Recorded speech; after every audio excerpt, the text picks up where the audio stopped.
والذین تبوؤا الدار والایمان، اللہ کریم فرماتے ہیں اور وہ لوگ جنہوں نے مدینہ منورہ کو اپنا ٹھکانہ بنا لیا ایمان کی سلامتی کے ساتھ، من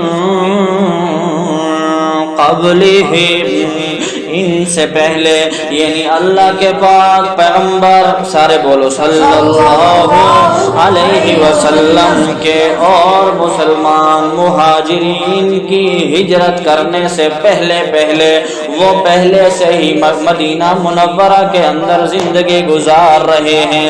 اللہ کریم فرماتے ہیں کہ ان اموال فے میں سے ان لوگوں کا بھی حصہ ہے جو پہلے سے مدینہ منورہ کے اندر آباد ہیں۔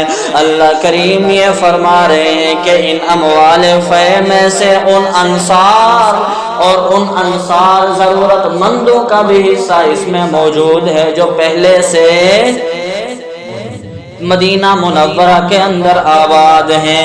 یہ بات ارشاد فرمانے کے بعد اللہ کریم نے ان انصار لوگوں کی تعریفیں کی۔ اللہ کریم نے پہلی تعریف یہ ارشاد فرمایا یحبون من ہاجر الیہم، فرمایا کہ یہ انصار ان مہاجرین سے بہت محبت کرتے ہیں۔ نمبر 2، ولا یجدون فی صدورہم حاجۃ مما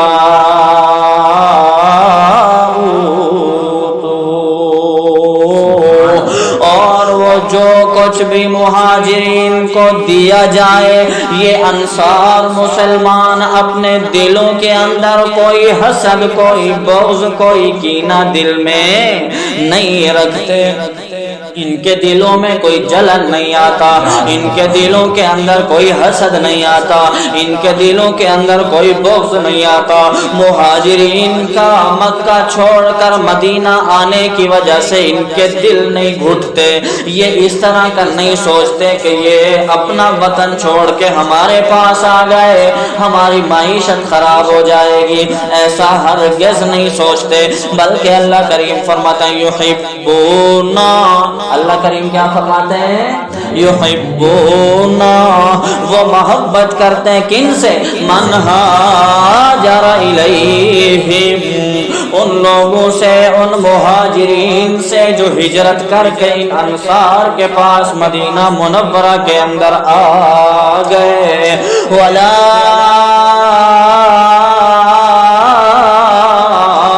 یجدون فی صدورہم، اور وہ اپنے دلوں کے اندر نہیں پاتے کیا؟ حاجتاً، کوئی حسد، کوئی بغض، کوئی کینہ، کسی قسم کے کوئی نفرت، کس وجہ سے؟ مما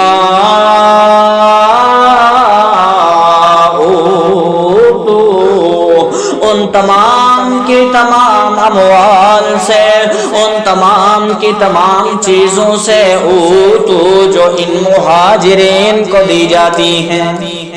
سمجھ آ رہی ہے؟ وَيُؤْثِرُونَ عَلَىٰ أَنفُسِهِمْ، اور یہ انصار ان مہاجرین کو اپنی ذات پر ترجیح دیتے ہیں۔ وَلَوْ كَانَ بِهِمْ خَصَاصَةٌ، اگرچہ خود اس چیز کے ضرورت مند ہو، اگرچہ خود کو اس چیز کی ضرورت ہو، اور جیسے اللہ کے پاک پیغمبر، سارے بولو صلی اللہ علیہ وسلم نے ایک موقع پر اعلان فرما دیا کہ کون ہے جو میرے اس مہمان کو لے جائے اور اس کی میزبانی کرے، مہمان نوازی کرے، تو ایک اللہ کے پاک پیغمبر کے صحابی جس کا نام ابو طلحہ ہے وہ اٹھتے ہیں اور اس مہمان کو لے کر کے گھر آ جاتے ہیں، اور جب گھر پہنچتے ہیں تو بیوی سے کہتے ہیں رضی اللہ تعالی عنہا۔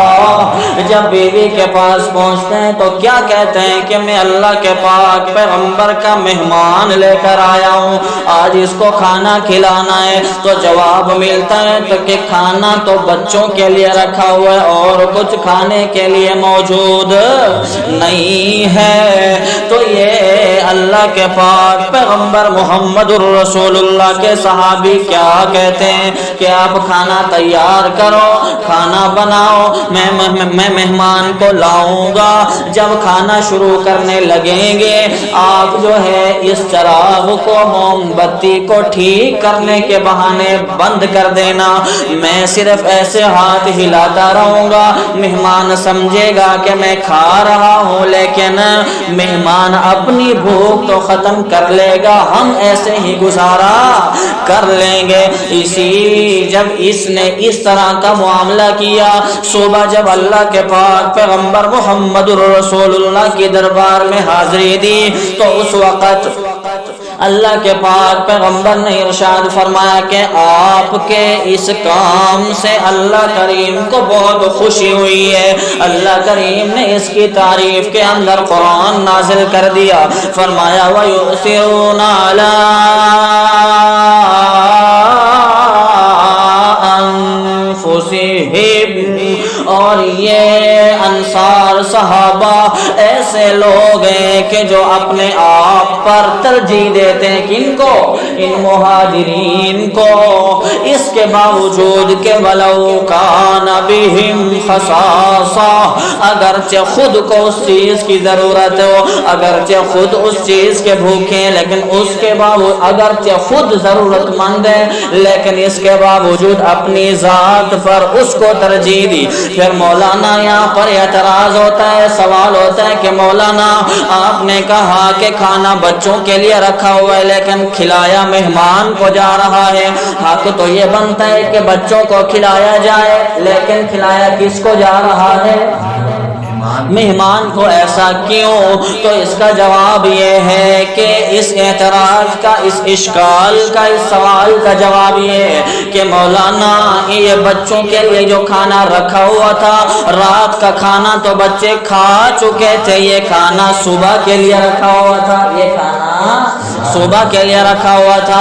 پھر دوسرا سوال، اچھا ٹھیک ہے مولانا ہمیں آپ کی بات سمجھ آ گئی کہ یہ کھانا تو صبح کے لیے رکھا ہوا تھا، ٹھیک ہے بات سمجھ آ گئی، لیکن یہ جو بات آپ نے کی کہ صحابی یہ کہہ رہے ہیں کہ جب مہمان بھی آ جائے گا آپ بھی بیٹھ جانا، میں بھی بیٹھ جاؤں گا، مہمان بھی بیٹھ جائے گا، گویا کہ مہمان کے ساتھ اللہ کے پاک پیغمبر کا صحابی اپنے بیوی کو بٹھا رہا ہے، تو یہ تو گویا کہ پردے کا حکم نہیں دے رہا، گویا کہ غیر محرم مرد کے ساتھ عورت کو بٹھا رہا ہے، تو یہ کہاں کا حکم ہے؟ یہ کہاں کا فلسفہ ہے؟ سمجھ آ رہی ہے؟ تو اس کا جواب بھی یہ ہے کہ یہ واقعہ اس وقت ہے کہ جب ابھی تک پردے کا حکم نازل نہیں ہوا تھا، یہ واقعہ پردے کا حکم نازل ہونے سے پہلے کا ہے۔ تو اللہ کریم فرماتے ہیں وَيُؤْثِرُونَ عَلَىٰ أَنفُسِهِمْ، یہ جو انصار صحابہ ہیں یہ اپنے آپ پر ترجیح دیتے ہیں ان مہاجرین صحابہ کو، وَلَوْ كَانَ بِهِمْ، بولو خَصَاصَةٌ، اگرچہ خود ضرورت مند ہو۔ تبھی اللہ کریم نے فرمایا وَمَن يُوقَ شُحَّ نَفْسِهِ، اور جو کوئی بھی بندہ اپنے نفس کے بخل سے، اپنے دل کے لالچ سے، بخیل سے، کنجوسی سے، بخل سے بچا لیا گیا، فَأُولَئِكَ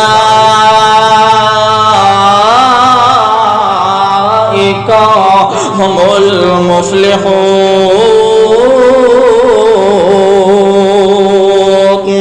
یہ یہی لوگ کامیاب ہیں۔ بچہ بخل سے بچا لیا گیا کامیاب، جوان بخل سے بچا لیا گیا کامیاب، بوڑھا بخل سے بچا لیا گیا کامیاب، مرد بخل سے بچا لیا گیا کامیاب، عورت بخل سے بچا لی گئی کامیاب۔ اللہ کریم نے یہاں پر کسی اور چیز کا تذکرہ نہیں کیا، نہ نماز کا، نہ قرآن کا، نہ روزے کا، نہ زکوٰۃ کا، نہ حج کا، بلکہ اللہ کریم نے فرمایا جو بندہ یوقا بچا لیا گیا شحا بخل سے۔ کس چیز کے بخل سے؟ نفسی ہی، اپنے نفس کے بخل سے، اپنے دل کے بخل سے، اپنے من کے بخل سے، فَأُولَٰئِکَ